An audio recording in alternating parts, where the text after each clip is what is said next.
शं वरुणः शन्नो भवत्पर्यमा शन्न इन्द्रो बृहस्पतिः शन्नो विष्णुरुक्रमः ॐ शान्ति शान्ति शान्तिः।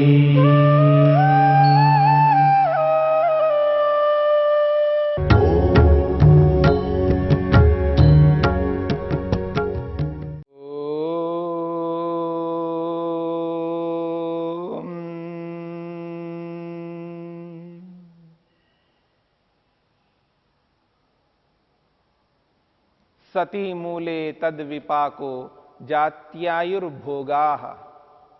साधन पाद के इस 13वें सूत्र को लेकर के हम विचार कर रहे हैं।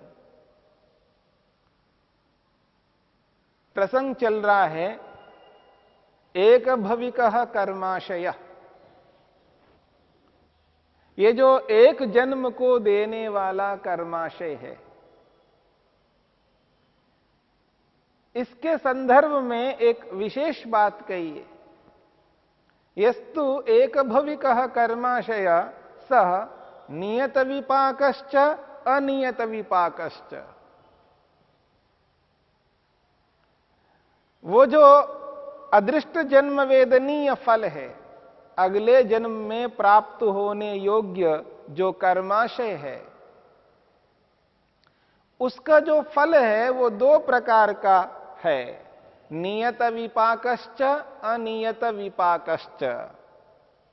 एक नियत विपाक है, निश्चित फल है, एक अनियत विपाक है, अनिश्चित फल है। तत्र अदृष्ट जन्म वेदनीयस्य नियत विपाकस्य एव अयम नियमः। महर्षि वेदव्यास कहना चाहते हैं, जो अदृष्ट जन्म वेदनीय अगले जन्म में अनुभव करने योग्य जो फल है, वो उसी का ये नियम है, एक भविकः कर्माशयः।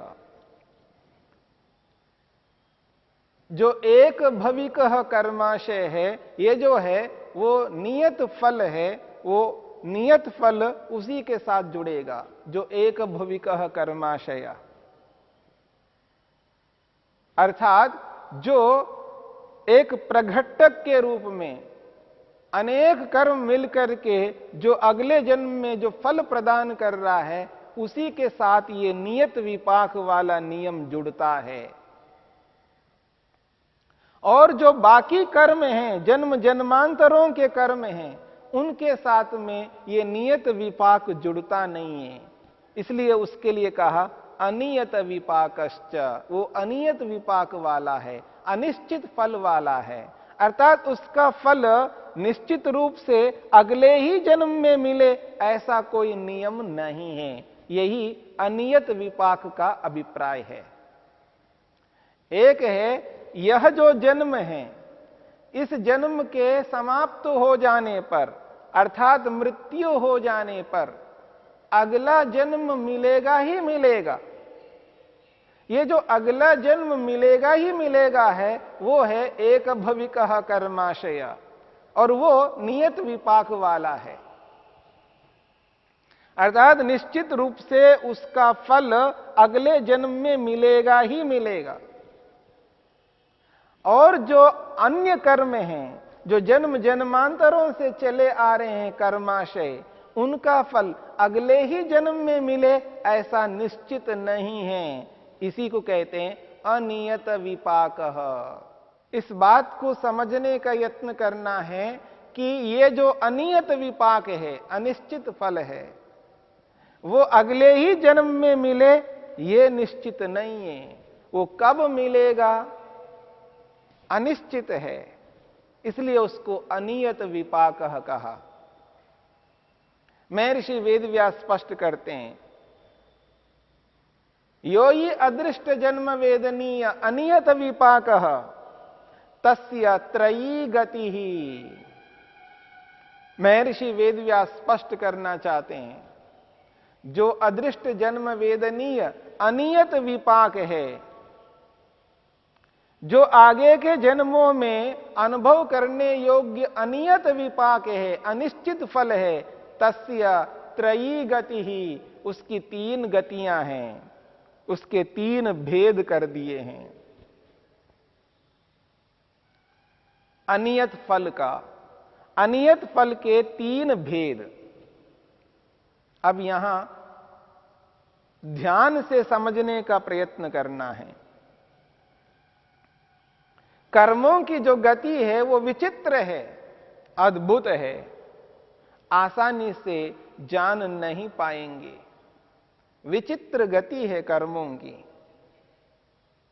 मनुष्य कर्मों की गति को पूरा पूरा नहीं जान सकता, इसलिए महर्षि वेदव्यास को स्पष्ट करना पड़ा, इसकी गति अति विचित्र है, अद्भुत है, आसानी से नहीं जाना जा सकता। फिर भी जितना जान सकते हैं ऋषि ने हमारे समक्ष प्रस्तुत किया है। जो कर्मों से संबंधित ये जो चल रहा है, ये जो प्रसंग है, ये जो प्रक्रिया है, इस प्रक्रिया के आधार पर हम अनुभव कर सकते हैं कर्मों की किस किस प्रकार की गतियां हुआ करती हैं।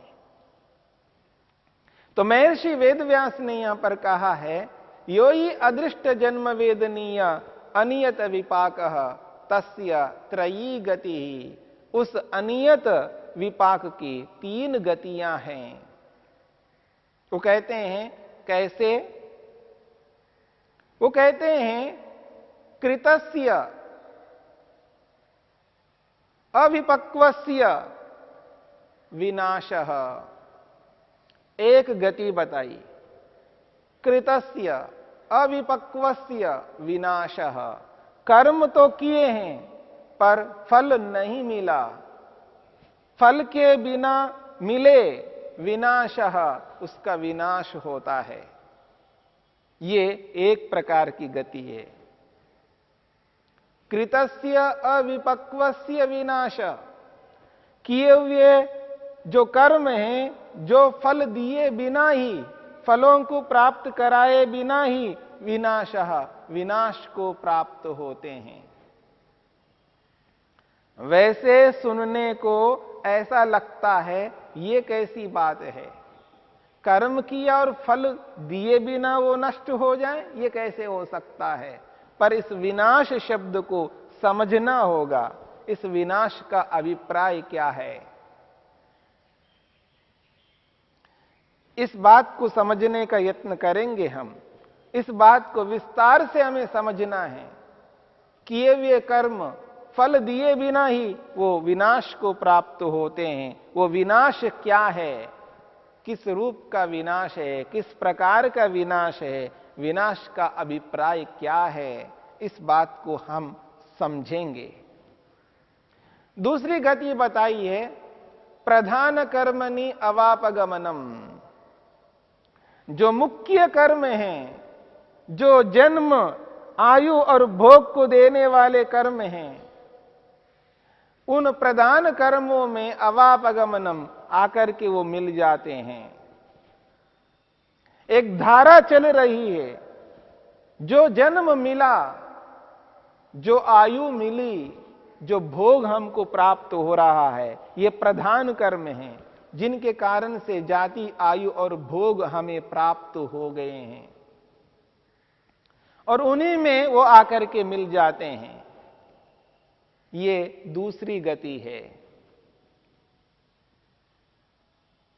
अथवा तीसरी गति को बताते हुए महर्षि वेदव्यास स्पष्ट करते हैं, प्रधान कर्मणा अभिभूतस्य चिरम अवस्थानम।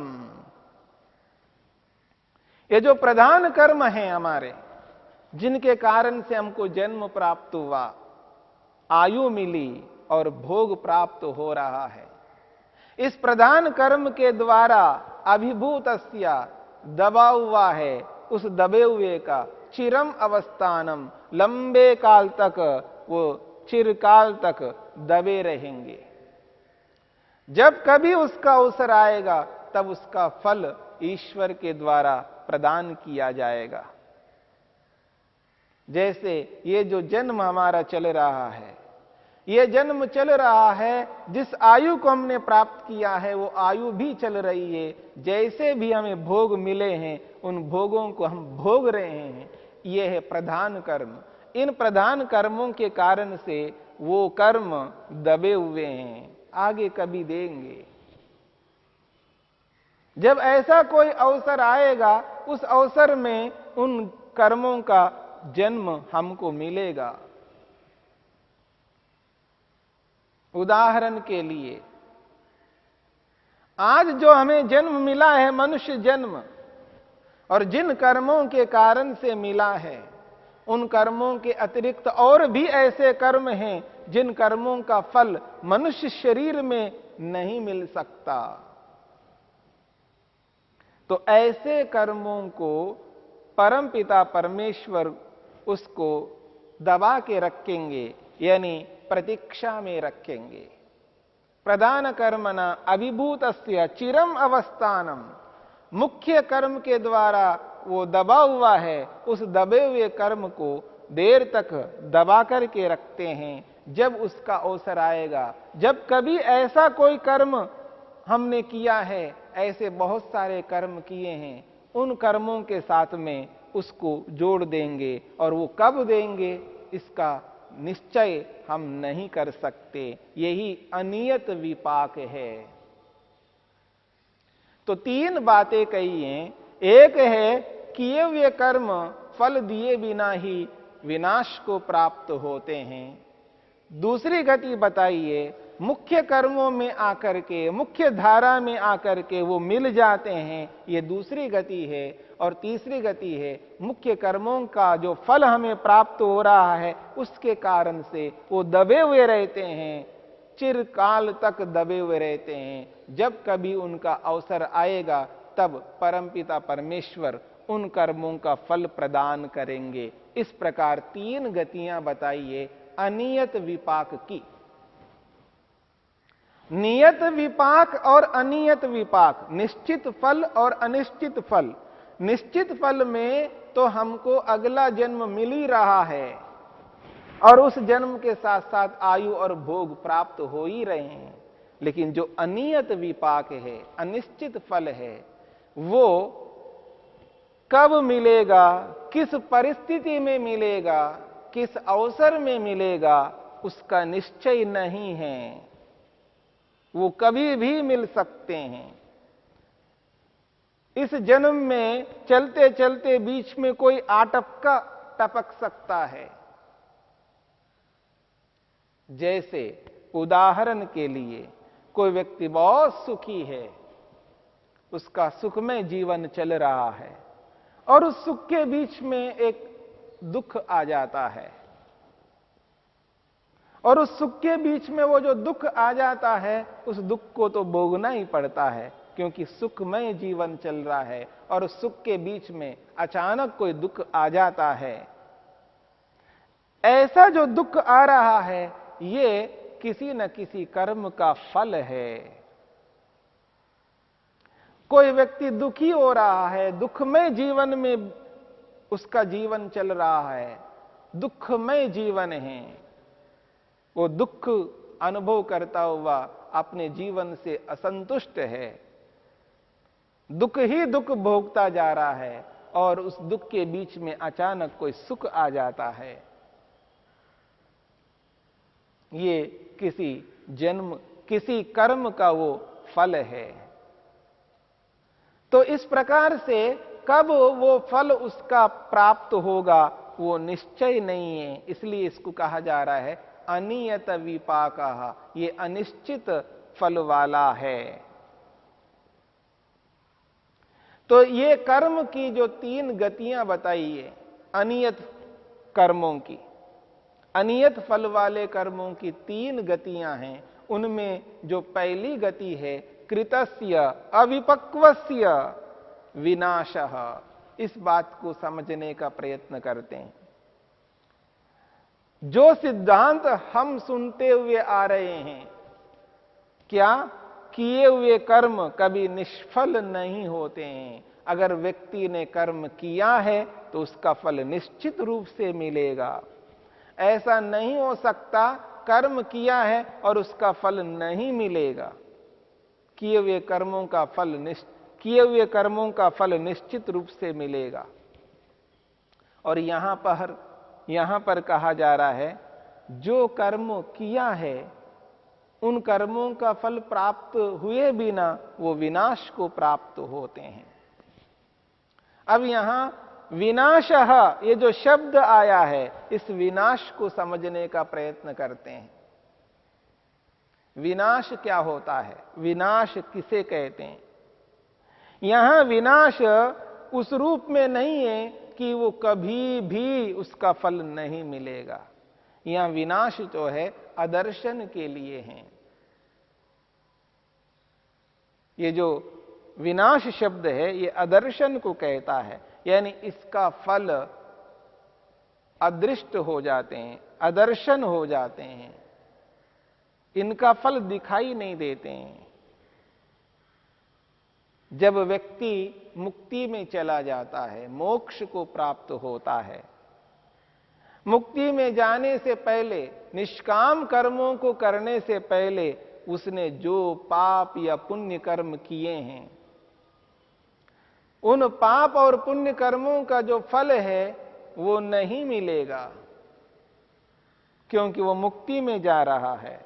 वो निष्काम कर्मों को करके जो मुक्ति में जा रहा है, तो उसके जो पाप या पुण्य कर्म निष्काम कर्मों को करने से पहले के हैं, उनका फल नहीं मिलता है, उनका विनाश होता है। यहां पर विनाश का ये अर्थ है। जब वो मुक्ति में जाकर के लौटेगा, उसका लौटना तो बहुत लंबा है। 31 नील 10 खरब 40 अरब वर्षों तक मुक्ति का समय है। 31 नील 10 खरब और 40 अरब वर्षों तक। इसको इस प्रकार समझने का प्रयत्न करिएगा। सृष्टि का जो समय है 4 अरब 32 करोड़ और प्रलय का जो समय है 4 अरब 32 करोड़। 4 4 8 32 32 64, 8 अरब 64 करोड़ है। इसको 36,000 बार के साथ गुणा किया जाए। जब 36,000 बार सृष्टि और प्रलय होता है, उन 36,000 के साथ में ये 8 अरब 64 करोड़ का गुना करके देखें तो वो जो संख्या आएगी वो इतनी ही आएगी। 31 नील 10 खरब 40 अरब वर्ष तक व्यक्ति मुक्ति में रहता है। ये बहुत लंबा समय है। मुक्ति का जो समय है वो बहुत अधिक है। 31 नील 10 खरब 40 अरब वर्ष तक मुक्ति में रहना, उसके बाद जब लौट करके आता है तो वो कैसे आएगा? उन्हीं कर्मों के कारण से आएगा जो मुक्ति में जाने से पहले, निष्काम कर्मों को करने से पहले जो पाप पुण्य किए हैं, उसके आधार पर उसको जन्म प्राप्त होता है, ऐसा वेद कहता है। और तब तक ये नहीं मिलता है उसका फल, इसी को नाश कहा जा रहा है, ना कि सर्वदा नष्ट होंगे। ये पहली गति है।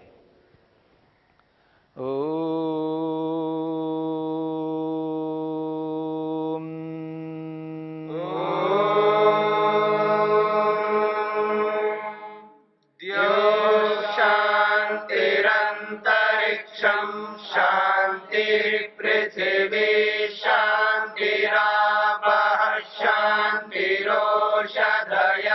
शांतिः वनस्पतयः शांतिर्विश्वे देवा शांतिर्ब्रह्म शांति सर्वं शांति शांतिरेव शांति क्षमा शांतिरेधि। ओम शांति शांति